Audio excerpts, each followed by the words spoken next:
L'affaire Alno. Alors elle n'a pas encore fait beaucoup de bruit en France, mais nos voisins d'outre-Rhin se passionnent pour cette véritable saga judiciaire. Certains journaux allemands évoquent même un roman policier économique. On vous propose donc un décryptage de cette affaire qui est plus compliqué qu'il n'y paraît et qui va de rebondissement en rebondissement.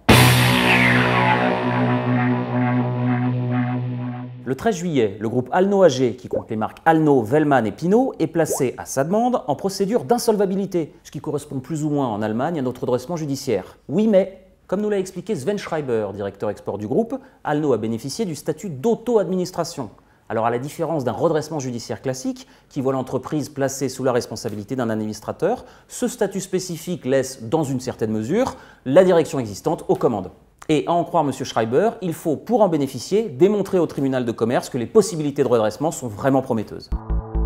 Le 21 août, le Frankfurter Allgemeine Zeitung sort un scoop. Le quotidien allemand révèle l'existence d'une lettre incendiaire envoyée par la direction générale de Bocknecht aux membres du conseil de surveillance et d'administration d'Alno, dont il est l'un des principaux créanciers et fournisseurs. À en croire l'article, Bocknecht formule de graves accusations dans sa lettre contre le fabricant de cuisine allemand. Certains membres du conseil de surveillance auraient ainsi demandé au conseil d'administration d'autoriser le paiement des frais d'avocat de l'actionnaire principal d'Alno, tout en demandant à ce que le paiement des fournisseurs soit différé. Et en Allemagne, une telle intervention du conseil de surveillance, c'est juste illégal.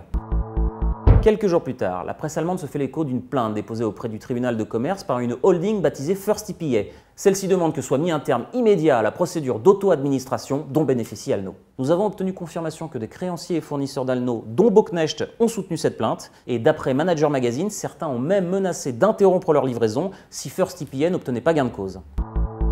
C'est le moment de toucher un mot des protagonistes vedettes de l'affaire. D'un côté, le groupe Alno, dont l'actionnaire principal, la société Tao, appartient à l'équipementier automobile Prevent. Celui-ci est détenu par la famille d'entrepreneurs bosniaques Astor. De l'autre, la société d'investissement First IPA. Alors elle est immatriculée au Liechtenstein et il semblerait qu'elle rachète discrètement depuis quelques mois des créances que détiennent certaines sociétés sur Alno. Certains magazines affirment même que la société serait détenue à 33% par İpek Demirtaş. Alors il s'agit de l'ancienne directrice financière du groupe Alno, licenciée sans préavis en mars 2017. Nos confrères d'Outre-Rhin présentent ainsi cette affaire comme une lutte de pouvoir sans merci que se livrent le clan Astor et İpek Demirtaş qui, à travers cette plainte, chercheraient à reprendre le contrôle du groupe Alno. Mardi 29 août, Alno déclare publiquement renoncer à son statut d'auto-administration pour rassurer ses créanciers et partenaires. Un administrateur est donc nommé. Il s'agit de Martin Hormann, il est désormais en charge et, je cite le communiqué de presse, il a pour but de fixer les étapes essentielles du redressement et de faire avancer le processus de vente de l'entreprise Alno et de ses filiales, commencé à la mi-août dans l'intérêt des créanciers. À notre connaissance, c'est la première fois que la possibilité d'une vente est évoquée publiquement.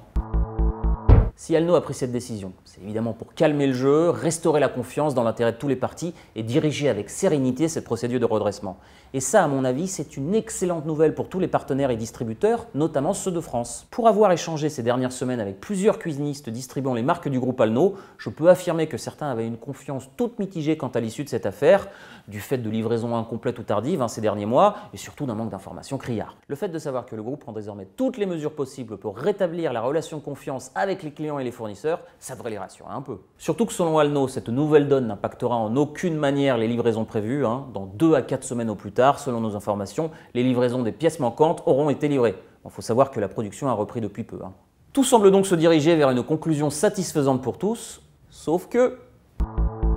À l'heure où nous tournons ce décryptage, la presse allemande nous apprend que la famille Astor vient de contre-attaquer en accusant l'ancienne équipe managériale du groupe, dont faisait partie İpek Demirtaş au demeurant, d'avoir dissimulé la situation financière catastrophique du groupe avant que les actionnaires principaux n'en prennent le contrôle fin août 2016, comme quoi on n'a peut-être pas écrit le mot fin de cette saga.